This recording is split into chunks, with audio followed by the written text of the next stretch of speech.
I woke up drenched in sweat, my heart slamming against my ribs like a trapped animal desperate to break free. The dream clung to me, vivid and cruel, my father's face gaunt and spectral, his eyes pleading as he reached out from the shadows. "Don't wear the dress, yo." His voice cracked, unfinished, swallowed by the void as he faded away. I bolted upright in bed, clutching the sheets, my breath ragged. It was 3 a.m., the night before my 35th birthday, and the room felt suffocating, the air thick with a metallic tang of my own fear. My father had been dead for 8 months, taken by a sudden heart attack that the doctors called unavoidable, but I'd always suspected something darker lurked beneath the surface. And now this. His warning, incomplete, echoing in my skull like a curse. I swung my legs over the side of the bed, the cool hardwood floor grounding me just enough to stave off the panic. The dress. He must have meant the one hanging in my closet, the elegant crimson gown my sister, Lila, had gifted me 2 weeks ago. "For your big day," she'd said with that saccharine smile, her eyes gleaming under the kitchen lights as she handed over the wrapped box. We'd been close once, Lila and I. Twin pillars holding up our fractured family after Mom left when we were teens. But lately, cracks had formed, subtle at first. Missed calls, evasive answers about her late nights at the office. I shook it off, attributing it to her high-pressure job as Dad's former assistant at the family firm. Now, in the dim glow of my nightstand lamp, doubt wormed its way in. Why the dress? What was he trying to say? By morning, the dream's grip had loosened, but a residue of unease lingered, like the faint scent of rain before a storm. I padded to the kitchen, the coffee machine humming to life as sunlight filtered through the blinds, casting striped shadows on the counter. My phone buzzed. "Lila. Can't wait for tonight. Wear the dress, it's perfect for you. Love you, sis." I stared at the message, my thumb hovering over the reply. Perfect for what? The birthday dinner she'd insisted on organizing at our favorite Italian spot downtown. Just the two of us and a few close friends. No big party, she'd promised, knowing how I hated the spotlight since Dad's death. But something in her enthusiasm felt off, performative. I typed back a quick, "Thanks, see you soon," and set the phone down, ignoring the knot in my stomach. As I sipped my coffee, memories flooded in. Dad's laugh, booming and infectious, the way he'd pull us into bear hugs after a long day. He'd built Harrington and Company from nothing, a boutique investment firm that catered to the city's elite. Lila had joined right out of college, her sharp mind earning his praise, while I pursued art, content with my quiet life as a gallery curator. But after Mom's abandonment, Dad had leaned on Lila more, confiding in her about business deals, secrets he kept from me to protect my creative spirit. Resentment had simmered then, a low flame I'd buried deep. Now, with him gone, the firm was mine by inheritance, though Lila ran the day-to-day. She'd assured me it was fine, that I didn't need to worry. But worry I did, especially after spotting discrepancies in the accounts last month. Small at first, then glaring. I dressed for work in jeans and a blouse, avoiding the closet where the dress hung like a sentinel. The gallery was a sanctuary, its white walls lined with abstract paintings that mirrored my turmoil. Slashes of red and black, evoking rage and loss. My assistant, Marco, greeted me with a sympathetic smile. "You okay? You look like you saw a ghost." Forced a laugh. Something like that. Throughout the day, I buried myself in emails and exhibit prep, but the dream gnawed at me. "Don't wear the dress, yo. You what? You bought. You love." It didn't fit. Dad had always been precise, a man of ledgers and logic. This felt like a riddle, a final message from beyond. Lunchtime brought a distraction. A call from Ethan, my on-again, off-again boyfriend. "Happy almost birthday, babe. Lila mentioned the dinner. Mind if I crash?" His voice was casual, but there was an undercurrent, a hesitance I'd noticed lately. We'd met through Lila. He was a client at the firm. "Sure," I said, though doubt flickered. "It'll be nice." We hung up, and I scrolled through old photos on my phone. Dad at my last exhibit, beaming. Lila and me as kids, arms linked. Innocence lost. By afternoon, the unease had morphed into irritation. Why was I letting a dream rattle me? Dad's death had been natural, the autopsy clear. But then why the warning? I left work early, stopping at the firm unannounced. The lobby buzzed with activity, sleek glass and steel reflecting the afternoon sun. Lila's office was at the end of the hall, door ajar. I knocked lightly and pushed in. She looked up from her desk, startled, her perfectly coiffed hair framing a face that mirrored mine but sharper, more calculated. "Ava! What a surprise!" She rose, hugging me tightly, her perfume cloying, jasmine and something artificial. "Just checking in," I said, scanning the room. Files stacked neatly, a photo of us with Dad on the shelf. "Everything good here?" "Of course," she replied, her smile too wide. "Profits are up. Dad would be proud." We chatted about the dinner, her excitement bubbling over. "The dress will turn heads. Red's your color, makes you look fierce." Fierce. The word hung between us, laced with something unspoken. As I left, I glanced back. She was watching me, eyes narrowed. Paranoia. Or intuition? Home again, I finally confronted the dress. It shimmered under the closet light, silk cascading like blood down a drain. I slipped it on, the fabric cool against my skin, hugging my curves with deceptive elegance. In the mirror I looked transformed, powerful yet vulnerable. A knock at the door jolted me. "Ethan, early." "Wow," he breathed, pulling me close. "You look incredible." His kiss was hungry, but as we broke apart, his phone buzzed. He silenced it quickly, too quickly. "Work," he muttered. We lounged on the couch, wine in hand, but my mind raced. The dream, Lila's gift, Ethan's distractions.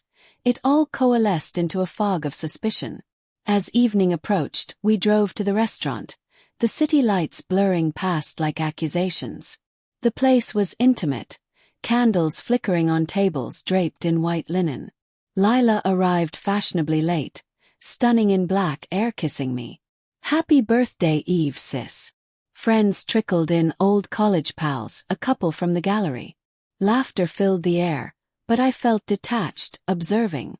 Ethan sat beside me, his hand on my knee, but his eyes darted to Lila across the table. A glance, fleeting but loaded. My heart stuttered. Midway through appetizers, Lila raised her glass. "To Ava, the heart of our family. Dad always said you were the one who kept us grounded." Murmurs of agreement. But as she spoke, her voice cracked slightly, a hairline fracture. I smiled, but inside, anger brewed, grounded. While she soared in Dad's shadow, the wine soured on my tongue. Later in the bathroom, I splashed water on my face, the mirror reflecting a woman on the edge. "Don't wear the dress." "Why, Dad? What did you know?" The dinner dragged, conversations laced with nostalgia. Ethan excused himself for a call, stepping outside. Lila leaned in. "You okay? You seem off." Her concern felt probing. "Just tired," I lied. But as she squeezed my hand, her nails dug in a fraction too hard. Back at the table, I caught Ethan returning, his face flushed. Suspicion ignited into flame. After dessert, as guests departed, Lila pulled me aside. "I have something for you. Early gift." She handed me an envelope. "Open it later. It's from Dad's safe. He wanted you to have it on your birthday." My pulse quickened. "What is it?" A shrug. "Memories. Love you." Her hug lingered, and as she left with a wave, Ethan at her side offering to walk her to her car, a chill settled in. Home alone, Ethan had begged off with a headache. I tore open the envelope. Inside, a USB drive and a note in Dad's handwriting. "Ava, if you're reading this, I'm gone. Forgive me for the secrets. Watch this. It explains everything." My hands trembled as I plugged it into my laptop. The video loaded. Dad, looking haggard, in his office late at night. "Sweetheart, I can't carry this anymore." "Lila. She's been embezzling."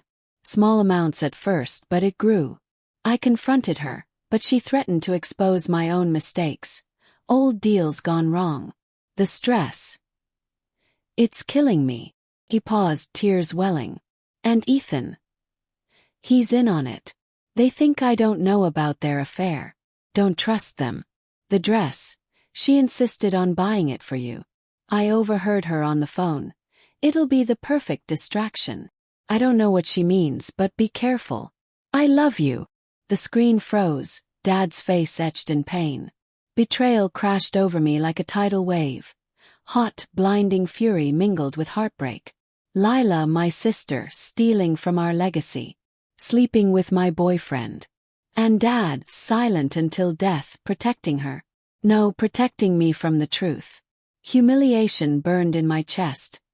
I'd been blind, the fool in their game. Resentment surged, obsidian sharp. They thought me weak, the artistic one, easy to manipulate. But as I stared at the crimson dress discarded on the floor, cold resolve hardened. They would pay. Slowly, meticulously. Revenge wasn't a blaze. It was a poison administered drop by drop. That night sleep evaded me. I paced the apartment, the city hum outside a distant roar. Denial flickered. Maybe it's a mistake, a forgery. But Dad's voice, his weary eyes, they were real. Fantasies of justice swirled. Confront them? Expose them? No, too clean. I wanted them to suffer as I did. Humiliated, broken. Doubt crept in. Was I capable? Moral conflict gnawed. Lila was blood. Ethan a lover I'd trusted. But betrayal severed bonds. By dawn, a plan coalesced. Play ignorant, gather evidence, strike when they least expected. The next morning, my birthday, I called Lila, voice steady. Thanks for last night. Loved the gift, haven't opened it yet. A lie to buy time. She laughed. You'll adore it. Lunch soon. Absolutely. Hanging up, obsession took root. I hacked into the firm's cloud. Dad's old password still worked. Files confirmed it. Transfers to offshore accounts, Ethan's name on shady investments. Heartbreak twisted into rage. How long had they laughed behind my back? Weeks blurred into calculated moves. I feigned normalcy, meeting Ethan for dates. His touches now repulsive. You seem distant, he said one evening over dinner, the restaurant's clinking glasses masking my turmoil. Just missing Dad, I replied, forcing tears. He squeezed my hand, guilt flashing in his eyes. Subtle but there. At home I pored over records, building a dossier. Guilt pricked. Was revenge worth my soul? But resentment drowned it. They killed Dad indirectly, stress from their deceit. Subtle hints emerged. Lila's lavish new watch, Ethan's evasive texts. I planted seeds of discord. An anonymous email to Ethan hinting at Lila's other interests. His jealousy flared in arguments I overheard via a bugged phone app. Fear mingled with thrill. What if they suspected? But the pursuit consumed me, a dark companion. One night, alone, I tried the dress again. It fit like a second skin, symbolizing their deception. Dad's warning echoed. Don't wear the dress you trust, you love. Incomplete but clear now. The dress was her Trojan horse, a gift to blind me while they plundered. As tension built, I arranged a family meeting at the firm. To discuss the future, I said. Lila agreed eagerly, Ethan tagging along. The stage was set. The conference room smelled of polished wood and stale coffee, the afternoon sun slanting through blinds like bars on a cage. Lila sat across from me, legs crossed, her designer suit impeccable. Ethan lounged beside her, too close. His cologne clashing with the room's sterility. I'd called this meeting under the guise of unity. Let's honor Dad's legacy together. But inside my heart thundered, a storm of anger and cold calculation. Weeks of planning had led here. Evidence hidden in my bag, alibis secured, the web tightening. Thanks for coming, I began, voice even. I've been reviewing the books. Lila's smile faltered, a microsecond crack. Oh, find anything interesting? Her tone was light, but her fingers drummed the table. Nervous tick from childhood. Ethan shifted, avoiding my gaze. Actually, yes. Discrepancies. Missing funds. Silence stretched, taut as a wire. Lila laughed, forced. Must be a glitch. I'll look into it. But her eyes darted to Ethan, a silent plea. I leaned forward, pulling out printouts. No glitch. Transfers to Cayman accounts. Your signatures. The papers slapped the table like accusations. Ethan's face drained of color. Ava, what is this? Humiliation burned in his voice, but I savored it, layered with fear. Lila snatched a sheet, scanning it. This is nonsense. Forged. But doubt crept into her denial, her composure fracturing. Flashback to the nights I'd spent alone, resentment festering like an open wound. Obsession had driven me to hire a PI, uncovering photos, them in hotel lobbies, stolen kisses. Heartbreak revisited, raw and unrelenting. But now resolve armored me. Dad knew, I said softly. He left a video. I played it on my laptop, his voice filling the room. Confessions of embezzlement, the affair. Lila's hand flew to her mouth, tears welling. He was wrong. Stressed. Ethan stood pacing. Ava, please. It was a mistake. Mistake. Fury ignited, but I kept it leashed, slow burn as planned. You killed him, I whispered. The stress. Guilt flashed across their faces, moral complexity surfacing. Lila sobbed. I loved him like a father. But the firm was sinking. I did it for us. For us. Selfish delusion. Ethan reached for me. I never meant to hurt you. But his touch repelled, a reminder of betrayal's sting. As tension peaked, I revealed more. I've alerted the authorities. Auditors arrive tomorrow. Panic ensued, Lila pleading. We're family. Forgive me. Ethan bargaining. We can fix this. But their words rang hollow, manipulations exposed. Inner conflict raged. Part of me ached for the sister I'd lost, the lover I'd imagined. Doubt whispered too far. But resentment won. Justice demanded payment. I stood gathering papers. It's over. As I turned to leave, Lila grabbed my arm. Wait, the dress. Why didn't you wear it last night? Her voice cracked, desperate. Froze. The dream resurfaced. Don't wear the dress, yo. Suspicion sharpened. What about it? She collapsed into a chair, defeated. It was laced with something, a mild toxin. To make you sick, buy time for one last transfer. Ethan's eyes widened. He hadn't known. Shock jolted me. The warning literal. Dad's incomplete plea. Don't wear the dress you think is safe. Or perhaps your sister gave you. Poetic justice. His spirit guarding me. Horror mingled with triumph. You monster, I breathed. Lila's motivation spilled. Greed, yes, but deeper. Resentment toward me for Dad's favoritism, for my easy life. You got the inheritance. I got the work. Moral grayness. Her pain real, but twisted into destruction. Ethan's complicity stemmed from ambition. Love warped by opportunity. As I walked out, sirens wailed in the distance. My anonymous tip. They scrambled, but it was too late. In the elevator, cold resolve thawed into guilt. Had I become like them? But no, revenge was reclamation. Months later, the trial unfolded like a nightmare scripted for headlines. Lila confessed. Ethan turned state's evidence. Prison sentences loomed. Their empires crumbled. I sold the firm, starting anew with the gallery. But the twist came on a rainy afternoon. A letter from Lila's lawyer, enclosing Dad's full will. Hidden clause. To Ava, my truth keeper. Lila's actions were my fault. I covered bad investments, forced her hand. Guilt crashed anew. Dad's own betrayal, protecting his image at our expense. In the end, revenge's payoff was bittersweet. Justice served, but scars deepened. I visited Dad's grave, the wind whispering through leaves. Thank you, I murmured, for the dream that saved me. Heartbreak lingered, but so did strength. Betrayal forged me. Revenge set me free. Yet in quiet moments obsession echoed. Was it worth it?